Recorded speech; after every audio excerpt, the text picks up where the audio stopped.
In today's video, I'm going to share with you the biggest mistake that business professionals make when it comes to networking. That way, you don't make it. Let's go. Now, the biggest mistake is people are not always networking. They only network when they need it. And this is a huge mistake. In today's video, I'm going to give you two reasons why you always need to be networking. One of them is pretty obvious, but the other is not so obvious. Now, the main one that most people understand, and it's pretty obvious, is that when you need a network, it is too late to start developing one. For example, if you get laid off, you're probably going to start networking immediately. But the reality is it takes a while to build up a network, so that's not going to help you. Networking when you need a new job is like putting your seatbelt on in the car as you're getting into a car crash. It's not going to work. So the first main and obvious reason why you always need to be networking with people is that you need to build up a network before you actually need to leverage it. Because if you try to build it up in the moment, you're not going to have enough time. Now, here's the reason most people don't get, but it's one of the critical reasons why it is so important to network all the time.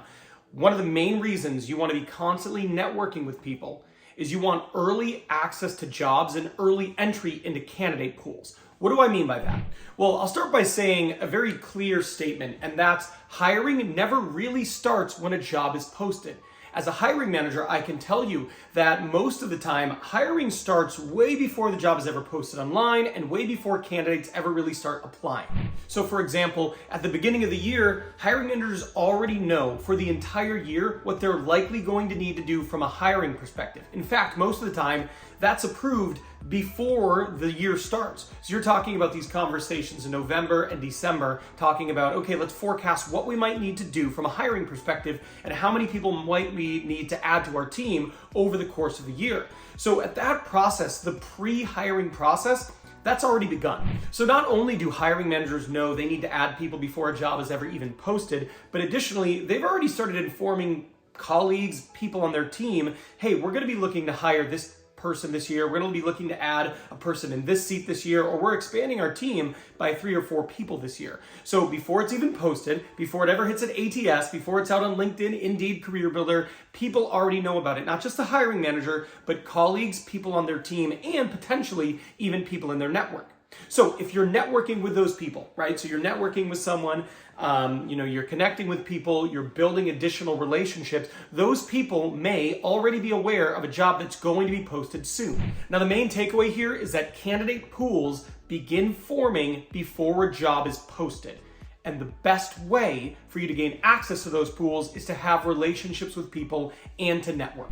So what does it look like practically, right? So if you want to be intentional about doing this, if you want to pursue this type of early candidate pool, what do you have to do? Well, first step is actually reaching out to people and connecting with them. Now, specifically, if there are companies you are targeting, if there are roles you are interested at an organization, you want to be specific in reaching out and networking with these people. I'm not saying you shouldn't network with other people, but if you know company A is a target of yours, then you always want to be working to network with them, connecting with them. This could mean, hey, I'd love to jump on a 15-minute Zoom coffee. I'd love to meet you out for a lunch. I'd love to have an actual coffee.